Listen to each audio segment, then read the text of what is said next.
যখন রোজারা পালন করে সেই সাথে সাহারি গ্রহণ করে সারাটা দিন যখন তারা রোজা পালন করে আল্লাহ পাক বলেন এরা আমার মেহমান, আমি মেহমানদের কি দেব এটা আমি জানি। রোজাদারের মেহমানদারি আল্লাহ পাক কি করবেন, জান্নাতের ভিতরে জান্নাতের একটা গেট থাকবে, শুধু রোজাদার প্রবেশ করবে। রাইয়ান নামে একটা বেহেশতের একটা দরজা আছে, বিশাল দরজা, জান্নাতের মধ্যে দরজা। এই রায়ান দরজা দিয়ে বান্দা জান্নাতে প্রবেশ করতে থাকবে। আল্লাহ পাক রোজাদারের জন্য এটা মাইকের সাথে লাগানো যায় না, এটা মাইকের সাথে লাগাতেন তাই তো হয়।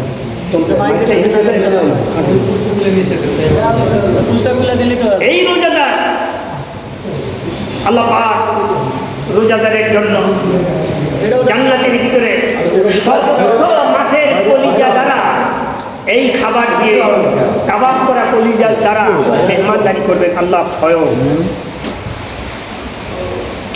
সেই রোজাদার বান্দা রোজা রেখে একটা মাস সিয়াম পালন করে আজকে খুশির দিন। খুশি কেন? এই রোজা এই ঈদ কেন আসলো? আগে তো এইরকম ঈদ ছিল। বিশ্বনবী দ্বিতীয় হিজরিতে বদরের যুদ্ধে মুসলমানগণ বিপুলভাবে জয় লাভ করলেন। এই আওয়াজ মদিনার গলিতে গলিতে সারা বিশ্বে আল্লাহু আকবার ধ্বনি সারা বিশ্বে ইথার উপেক্ষা করে ভূমধ্য সাগর ওভারটেক করে আমেরিকা, ইউরোপ সহ সারা বিশ্বে এই কালেমার আওয়াজ প্রচার হতে থাকে। এই কালেমার আওয়াজ তখন মুসলমানেরা দেখলেন যে মদিনার আশেপাশের মানুষগুলা তারা বিভিন্ন রকমের পূজা করে, মেলা করে। তাদের সবচেয়ে বড় মেলা ছিল অকাদ মেলা। তখন সাহাবা আজমাইন বিশ্বনবীর কাছে আলোচনা করলেন, ইয়া রাসূলুল্লাহ, এই কাফের মেয়েরা বছরে অনেক তারা উৎসব করে, আনন্দ করে, মেলা করে, আমাদের জন্য কোনো ব্যবস্থা কি আছে ইয়া রাসূলুল্লাহ? আল্লাহ পাকের রাসূল অতক্ষণ পর্যন্ত কোনো কথা বলেন না যতক্ষণ জিবরাইল তার কাছে না শোনায়। আর জিবরাইল আলাইহিস সালাম অতক্ষণ কোনো কথা বলেন না যতক্ষণ আল্লাহ রাব্বুল আলামিনের পক্ষ থেকে কোনো এলান না আসে, বাণী না আসে। বলেন সুবহানাল্লাহ। আল্লাহ পাক তো রাসূলের সাহাবীদের অবস্থা বোঝেন। আল্লাহ পাক রাসূলকে বলছে, রাসূল, আমি বুঝতে পেরেছি আপনার উম্মতের মনের ভিতরে কি আকাঙ্ক্ষা আছে। যান, আমি বছরে দুইটা ঈদ আমি আপনার উম্মতের জন্য চিরতরের জন্য ওয়াজিব করে দিলাম এবং আনন্দ তারা একদিকে ইবাদত করবে আর একদিকে একে অপরের সাথে কুশলাদি বিনিময় করবে, আনন্দ করবে, ফুর্তি করবে, কোলাকুলি করবে, ভালোবাসার সম্প্রীতি তাদের মধ্যে বজায় থাকবে। এই একটা সিস্টেম আল্লাহ পাক করে দিলেন। কিয়ামত পর্যন্ত বিশ্বনবী যা করে গেছেন এটা ওভারটেক হবে না। এক নবী চলে গেছেন, সেই নবীর আইনটাকে আর এক নবী আবার শুরু করছেন। কিন্তু বিশ্বনবী হলেন আখির জামান নবী। এই নবীর পরে আর কোন নবী আসবেন না। আনা খাতাম নবী ও নবী বাদা বলছেন, আমি হলাম শেষ নবী, আমার পরে কোন নবী আসবেন না, আর অন্য কোন নবী উম্মত আসার সম্ভাবনা নাই। সেই আখির নবী পাঠানো পয়গম্বরদের প্রতি বিশ্বাস এবং তার প্রতি দরদ থাকতে হবে। এরপরে আসছে তোমার মহব্বতের সম্পদ, যেই সম্পদ তোমার জীবন চলে যায় কিন্তু সম্পদ কেউ থাকতে চায় না। সবচেয়ে কঠিন ইবাদত হলো আপনার টাকা পয়সা মানুষকে দান করে দাও, সম্পদের কিছু অংশ মানুষের মধ্যে বিলিয়ে দাও, এটা সবচেয়ে কঠিন ইবাদত। এই ইবাদত যারা করে, আর সবই হাবিবুল্লাহ, তারা হলো আল্লাহর বন্ধু। আল বকিলু আদুবুল্লাহ, আর যারা কিপর তারা হলো আল্লাহর দুশমন। বোঝা গেল কি? যারা দান সদকা করে তারা আল্লাহর বন্ধু, আর যারা বকিল কিপন তারা হলো আল্লাহর শত্রু। যাও আল্লাহ পাক বলছেন ওয়াতাল মাল আলা হুব্বিহি, আর যারা তাদের মহব্বতের সম্পদ, অর্থ, টাকা পয়সা, তারপরে সম্পদের অংশ মানুষের মধ্যে, গরিবদের মধ্যে যারা বিলিয়ে দেয়, আলা হুব্বিহি যাবিল কুরবা, সেটা এমনি এক জায়গায় ফেলে দেয় না। যাবিল কুরবা বলতে নিকট আত্মীয়। নিকট আত্মীয়ের মধ্যে তোমার স্ত্রী হতে পারে, সন্তান হতে পারে, তোমার চাচারা হতে পারে, তোমার আত্মীয় স্বজন, তোমার গ্রামের মধ্যে যারা আছে। আমরা তো দুঃখটা গ্রামের মধ্যে গরিব মানুষ না খায় আছে, আমরা শুনে গেছে ওই ফাঁকে থাকতে আসে ওকে বেশি পুজো মনে হয়, লোক একটু লম্বা জামা খাই দিয়েছে তো, আর একটু নামাজি বেশি পড়ে না, খেলা মরে যাবে। আল্লাহ কি তাই করছে? জাবিল করবা বেছে বেছে আগে আগে আপনদের মধ্যে তোমার সংস্কার আপনজন যেন অভাবী না থাকে, দিয়ে দাও। এইটা যখন পূর্ণ হয়ে যাবে তারপরে অন্য লোকে দিয়ে দাও। এরপরে আল্লাহ বলছেন ওয়ালিয়া তামা, এটা বলুন তো যাদের পিতা মাতা নাই, একবারে শৈশব অবস্থায় মারা গেছে, এখন ওই সন্তানের লালন পালন কে করে? ইয়াতিমরা তো বঞ্চিত হয় দুই জায়গায়। এক নম্বর বঞ্চিত হয় চাচা, দুই নম্বর বঞ্চিত মামা যারা আছে, খালু জানেন তারা আপন জনের কাছে তারা বঞ্চিত হয়। কিন্তু আল্লাহ বলছেন সন্তানের যখন পিতামাতা মারা যায় তখন তার সম্পদ দিয়ে তার খাওয়া দাওয়া, তার লেখাপড়া চালাও, আর যদি পারো তোমার সম্পদ দিয়ে তুমি তাদেরকে চালাও, যেন তার সম্পদটা বহল থাকে। সে যখন বালেক হয়ে যাবে, পূর্ণাঙ্গ বয়স হয়ে যাবে, তখন ইয়াতিমের হাতে তোমার সম্পদ তুলে দাও, আল্লাহ খুশি হয়ে যাবে। আমরা তো করি কুত্তা, আমরা শুধু লিল্লা করি, দেন ওরা ভালো। কিন্তু এই যে হকের কথা আল্লাহ বলছেন, এই হকগুলো আমাকে অবশ্যই দেখতে হবে।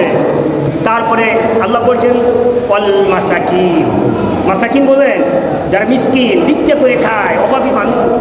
দেখেন না রাস্তার এপাশে বাস স্ট্যান্ডে দেখা যায়, বিভিন্ন শহরে দেখা যায়, লাইনের বিশ্ব রোডে দেখা যায়, ফকির অসল মানুষ, পাও নাই, এক ঠ্যাঙের মনে দাঁড়িয়ে আছে, আর এক ঠ্যাং একটা সাহায্যকারী লাঠি, টাকা চাইতেছে কিন্তু টাকা দেয় না, টাকা দেয় না। বড় লোক অনেকগুলো অফিসার ব্যবসায়ী তারা টাকা দেয়। ওই লোকটা জ্ঞান করতে করতে এক সময় অ্যাক্সিডেন্ট করে মারা যায়।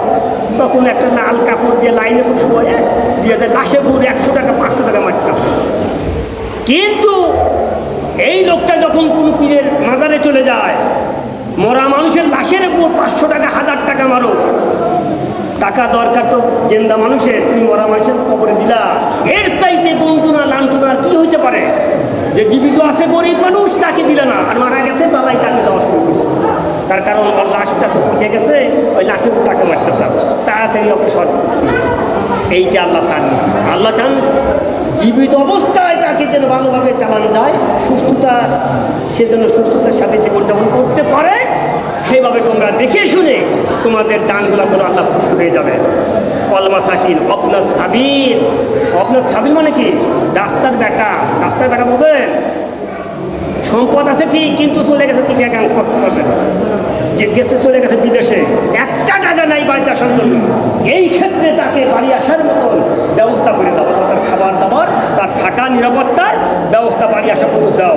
এই ক্ষেত্রে আল্লাহ পাক এখানে ধনী গরিবের কথা এখানে বলেন আপনার সাবিক মুসাফির, তার মধ্যে আল্লাহ পাক খরচ করার কথা আল্লাহ কোরআনে বলছেন। এই দেখেন আল্লাহ পাক বলছেন অসাইল। আমরা তো সাইলকারী আসলে এই বেটা গায়ে তো শক্তি দেখতেছি, কাজ করে খেতে পারো না, এই আলহামদুলিল্লাহ কম। তো আসলে গরিব মানুষ লেখাপড়া করতে না, হাফিজ কোরআন করতে হয়, এই তো কিরাত বল যা খেতে হবে না, সাহায্য আল্লাহ পাকের বলছে কোনো কথা বলা যাবে না। অসাইল ও আমার সাইলা ফালা তানহার, খবরদার সাইলকারী হিন্দু হোক, বৌদ্ধ হোক, খ্রিস্টান হোক, মুসলমান হোক, কোনো কথা বলা যাবে না। সাইল করতে আগে দিয়ে দাও, তবে কোরবানির বস্তু বাদ দিয়া। হিন্দু খ্রিস্টান এদেরকে কোরবানির বস্তু দেওয়া যাবে, জাকাতের টাকা দেওয়া যাবে, অন্য দান দেওয়া যাবে। কথা বুঝতে পারছেন? সাধারণ টাকা দান সবাইকে দেওয়া যাবে। একজন হিন্দু তার ঘরে খাবার নাই, চালটা পানি পড়ে, তার কন্যা বিবাহ দিলে, ছেলেবেলে লেখাপড়ার টাকা নাই, এই ক্ষেত্রে হিন্দু পাবে, বৌদ্ধ পাবে, খ্রিস্টান পাবে, মুসলমান পাবে, এই ক্ষেত্রে দান করা সকলের জন্য অপরিহার্য। কিন্তু সে যদি বলে টাকা দাও দুর্গা পূজার মূর্তি বানাবো, এই ক্ষেত্রে দেওয়া যাবে না, আমার ইসলাম এটা অ্যালাউ করে না। খালি পূজা সুজা দান করতে হবে। কোরআন তো বুঝবো না, খালি আল্লাহ সুমা খাবো না, এই কোরআন হচ্ছে পূজার কিতাব, যা বুঝতে হবে। শাহবাজ ভাই একটা করে সূরা 3 বছর 4 বছর তেলাওয়াত করতেন, বুঝতেন, আবার আর এক সূরা ধরতেন।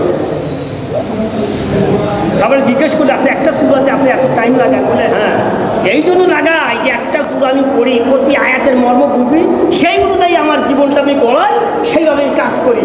এই জন্য আমার একটু দেরি হয়। দেখছেন সাহাবীদের আমল। এরপর আল্লাহ বলছেন অস্থায় বিপদ বললেন কিন্তু টাকা নাই, গরিব মানুষ, বাবা মারা গেছে, মা আমার কে সংসার চালায়, ছোট ছোট ভাই বোন আছে, তাদের বেঁচে রাখতে হবে। সেজন্য সারা জীবনের জন্য বিক্রি হয়ে যায়। এই বিক্রি হওয়ার যে কি জ্বালা সারাটা জীবন। এই ক্ষেত্রে যদি আপনার টাকা দিয়া, আপনার পয়সা দিয়া সেই বিপদ থেকে সেই গোলামকে যদি মুক্ত করে আজাদ করে দিতে পারেন, এর চাইতে সবের কাজ আর আকাশের নিচে জমিনে উপরে হইতে পারে। আল্লাহ পাক দিতে চাইছে। এরপরে আল্লাহ বলেন, অফিবিকব ওয়াকামাসসালাত। এতগুলা করার পর প্রথমে নামাজের কথা বলে নাই, হজের কথা বলে নাই, এতগুলা কথা বলার পর আল্লাহ পাক বলছেন ওয়াকামাসসালাত, বান্দা নামাজ নামাজ নামাজ তাই করো। নবীজি ইন্তেকালের সময় সর্বশেষ যে কথা বলছে আসসালাত আসসালাত ওয়া মা মালাকাত আইমানুকুম, আমার উম্মতেরা নামাজ নামাজ নামাজ নামাজ নামাজ ছেড়ে দিও না। কিন্তু আমরা মুসলমান, যে নবী এত সুন্দর কথা বলে গেলেন, ইন্তেকালের আগ দিয়া মসজিদে আজান হয়, বেনামাজরা সিগারেটটাতে খেতে যায়, এতে শয়তান খুশি হয়, আর আমার আল্লাহ কি হয়? খুশি হয়, বেজার হয়ে যায়। তাহলে শয়তানের খুশি ভালো নাকি আল্লাহর খুশি ভালো?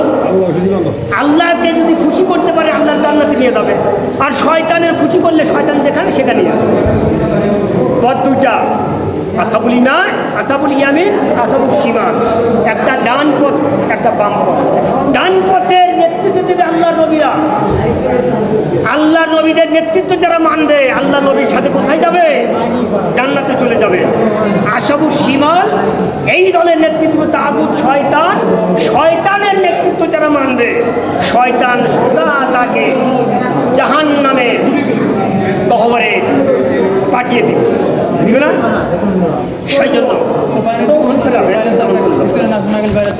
সেই জন্য আমাদেরকে এই বিষয়ে আমাদেরকে সজাগ থাকতে হবে। তাহলে ওয়াকামাসসালাত, এত কিছু করার পর আমার আর কাজ হবে, এই একটা কাজ আছে, সেটা হলো নামাজ আদায় করতে হবে।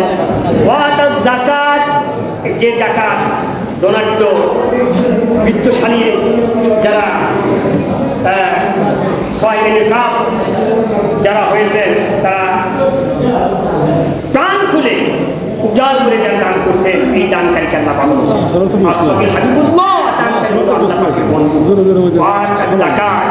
যারা জাকাত শব্দ তো পবিত্রতা। জাকাত দিবেন, আপনার এসে যাবে, আপনার আত্মা পরিষ্কার হবে, আপনার ধর্ম পরিষ্কার হবে, আপনার সম্পদ পবিত্র হবে, আপনার সব কিছু পবিত্র। বা আল্লাহ পাক বলছেন এরপর দাও জাকাত, জাকাত দর্পণ। আর একটা কাজ আছে, এই কাজটা তো আমাদের ভুল হয়ে গেছে। আল্লাহ বলছেন হ্যাঁ, মানুষের সাথে যখন ওয়াদা করো, সেই ওয়াদাটা পূরণ করার চেষ্টা করতে হবে। ওয়াদাটা পূরণ করার চেষ্টা করতে হবে। হ্যাঁ, বললেন যে আগামীকাল অমুক জায়গায় তোমার সাথে কথা আছে, একটু আমার জন্য সময় দিও। ওই লোকটা আইসে তো এর অস্থির, 1 ঘন্টা 2 ঘন্টা 5 ঘন্টা চলে যায়, খবর নাই। মন্ত্রী আসবে বেলা 2টায়, আজকে রাত 2টা বানানো, এর নাম ওয়াদা। যখন যেটা বলবো সেই টাইমের কাজ তখন আমি করবো, তাহলে আমার ইমানের মধ্যে একটা বড় ধরনের একটা নূর আল্লাহ দিয়ে দেবে। আমি ইমানদার, আমি যে মুমিন, আমাকে এটা থাকতে হবে, আমার কথা কাজ এটা মিল থাকতে হবে। এই জন্য আল্লাহ বলছেন যে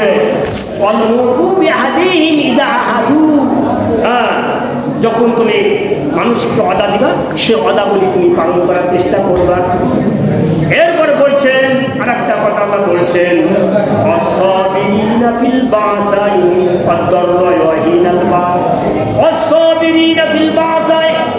সুখে থাকো, বিপদে থাকো, কষ্টে থাকো, সমুদ্রে থাকো, আর যেখানে থাকো না কেন, বিপদ আপদে ধৈর্য ধারণ করতে হবে।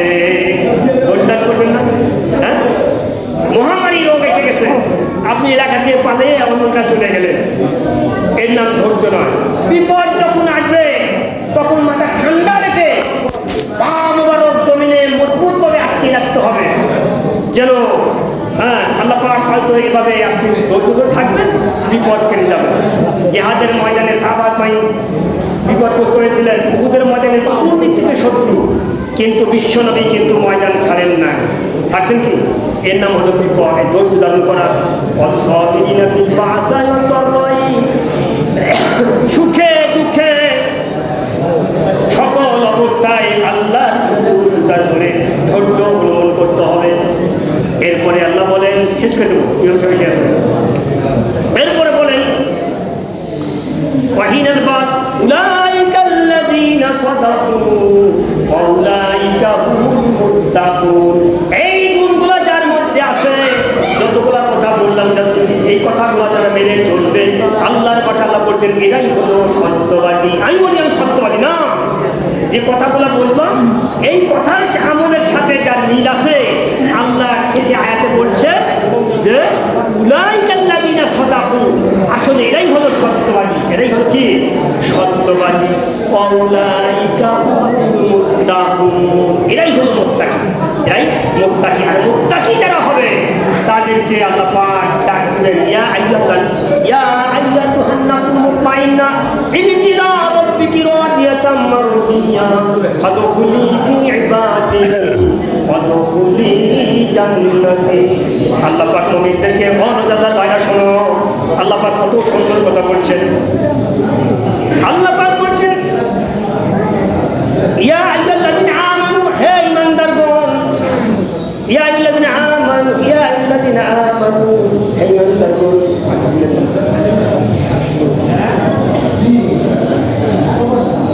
ইরজি ইলা রাব্বিকি রাদিয়াতাম মারদিয়া, হে ঈমানদারগণ চলে আসো আমার ইরজি, আমার কাছে ফিরে আসো।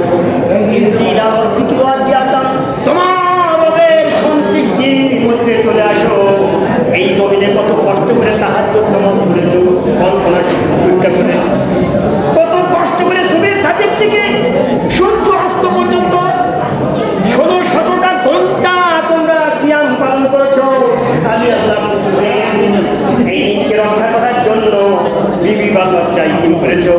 আমি আল্লাহ সন্তুষ্ট হয়ে গেছি। এত কিছু করার পর তোমরা যখন ধৈর্য ধারণ করেছো, জমিনে রক্ত দিয়েছ, জান দিয়েছ, কত সন্ত্রাসী জাহান্নামের মধ্যে ভয়ভীতির মধ্যে তোমরা জীবন যাপন করেছো, এরকি আমার কাছে চলে আসো। তোমার রবের সন্তুষ্টি, তোমার রব তোমার আমল থেকে সন্তুষ্ট হয়েছেন, তোমার আমল থেকে অত্যন্ত সন্তুষ্ট হয়েছেন, হয়েছেন। আমার কাছে চলে আসো। আমার ইবাদতকারী বান্দারা যেই জান্নাতের মধ্যে আছে তাদের সাথে শামিল হয়ে যাও। অদখুলি জান্নাতি, আর আমার জান্নাতের মধ্যে তোমরা প্রবেশ করতে থাকো। আল্লাহ পাক যখন জান্নাতীদেরকে ডাকবেন, আমার জান্নাতে চলে যাও, বান্দার জন্য এর চাইতে আনন্দ আর খুশি হতে পারে না। আমরা যেন আল্লাহ পাকের সেই আহ্বানে, সেই জান্নাতে যেন যেতে পারি, আমরা যেন আল্লাহ যেন আমিন আমিন। আলহামদুলিল্লাহ রাব্বিল আলামিন। আসসালামু আলাইকুম ওয়া রাহমাতুল্লাহি তাআলা।